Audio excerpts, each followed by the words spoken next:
नाज़रीन हाणे ज़िक्र कंदासीं सखर ऐं गुडू बैराज वटि पाणी वहकरनि में लाथ थी आहे, जॾहिं त तोसा बैराज वटि वाध रिकॉर्ड कई वई आहे। गुडू बैराज वटि 24 कलाकनि में 5073 ऐं सखर बैराज वटि 7556 क्यूसेक लाथ रिकॉर्ड कई वई। गुडू बैराज वटि मथां ऐं हेठां वहिकिरो 4,85,320 क्यूसेक रिकॉर्ड कयो वियो। सखर बैराज वटि मथां ऐं हेठां वहिकिरो 5,62,200 क्यूसेक रिकॉर्ड कयो वियो आहे। नाज़रीन अहम ख़बर सां शेयर कयूं पिया। कोटड़ी बैराज वटि मथां ऐं हेठां वहिकिरो 3,34,911 क्यूसेक रिकॉर्ड कयो वियो आहे।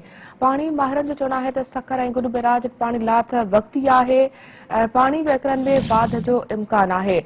अहम ख़बर सां नाज़रीन शेयर कयूं पिया। सखर ऐं गुडू बैराज वटि पाणी वहिकरनि में लाथ थी आहे, जॾहिं त तोनसा बैराज वटि वाध रिकॉर्ड कई वई आहे। गुडू बैराज वटि 24 कलाकनि में 5,073 ऐं सखर बैराज वटि 7,556 क्यूसेक लाथ रिकॉर्ड कई वई। गुडू बैराज वटि मथां ऐं हेठां वहिकिरो 4,85,320 क्यूसेक रिकॉर्ड कयो वियो। सखर बैराज वटि मथां ऐं हेठां वहिकिरो 5,62,200 क्यूसेक रिकॉर्ड कयो वियो आहे। कोटड़ी बैराज वटि मथां ऐं हेठां वहिकिरो 3,34,911 क्यूसेक रिकॉर्ड कयो वियो। इन हवाले सां तफ़सील लाइ राब्तो कयो आहे Sindh TV news reporter Sukkur Khan Nazakat Jatoi सां। नज़ाकत अपडेट कजो। सखर ऐं गुडू बैराज वटि पाणी वहिकरनि में लाथ थी आहे, अपडेट कजो इन हवाले सां।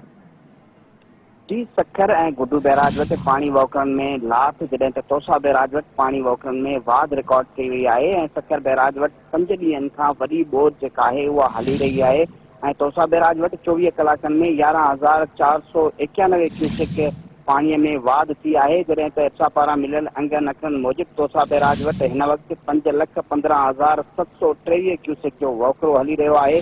अहिड़ी तरह गुडू बैराज वटि 24 कलाकनि में 5,073 क्यूसेक जी लाथ रिकॉर्ड कई वई आहे ऐं गुडू बैराज वटि हिन वक़्तु 4,85,320 क्यूसेक जो वहिकिरो हली रहियो आहे।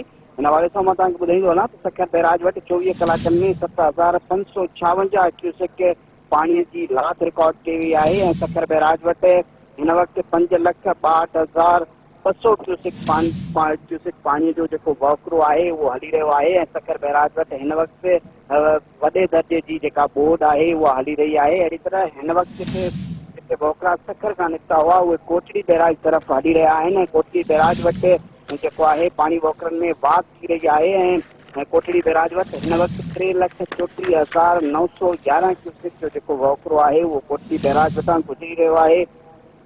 सखर ऐं गुडू बैराज वटि जेका पाणी लाथ रिकॉर्ड कई वई आहे, इहो पाणी माहिरनि जो चवणु आहे त इहा वक़्ती तौरु आहे ऐं हिते हिन पाणीअ में इज़ाफ़ो थी सघे थो ऐं हिन ॻाल्हि जो पिणु इम्कान आहे त हिते अञा वधीक जेके आहे ॿोॾि जा वहिकिरा पहुचनि। जी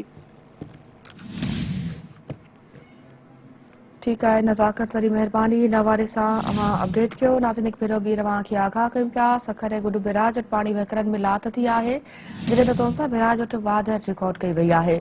गुडू बैराज वटि 24 कलाकनि में 5,073 ऐं सखर बैराज वटि 7,556 क्यूसेक लाथ रिकॉर्ड कई वई आहे। गुडू बैराज वटि मथां ऐं हेठां वहिकिरो 4,85,320 क्यूसेक रिकॉर्ड कयो वियो। सखर बैराज वटि मथां ऐं हेठां वहिकिरो 5,62,200 क्यूसेक रिकॉर्ड कयो वियो आहे। कोटड़ी बैराज वटि मथां ऐं हेठां वहिकिरो 3,34,911 क्यूसेक रिकॉर्ड कयो वियो। इन हवाले सां वधीक तफ़सील लाइ राब्तो कयो आहे गुडू खां सिंध टीवी न्यूज़ रिपोर्टर बालाच दसी सां। बालाच अपडेट कजो। सखर ऐं गुडू बैराज वटि पाणी वहिकरनि में लाथ थी आहे। जी तो ॿुधंदो आहियां सिंधू बैराज जे पाणी वहिकरनि में तोसा बैराज वटि मुसलसिल वाध और सिलसिलो जारी आहे, जॾहिं उते तोसा बैराज वटि वॾी ॿोॾि निकिरी रही आहे। गुडू बैराज वटि पाणी में लाथ और सिलसिलो पिणु जारी आहे। गुडू बैराज वटि 24 कलाकनि अंदरि 5,073 क्यूसेक लाथ अचण बाद गुडू बैराज पाणी मथां वहिकिरो आहे 4,85,320, जॾहिं हेठां वहिकिरो बि 4,85,320 क्यूसेक रिकॉर्ड कयो आहे। जॾहिं त आपासी खाते मंदरु इहो चवणु आहे त पहिरीं तारीख़ खां बाद में गुडू बैराज वटि हिकिड़ो ॿीहर वॾी ॿोॾि अचण जो इम्कान आहे, छाकाणि केपीके में जेको आहे त नदी नालनि में पाणी वधीक अचण सबबि गुडू बैराज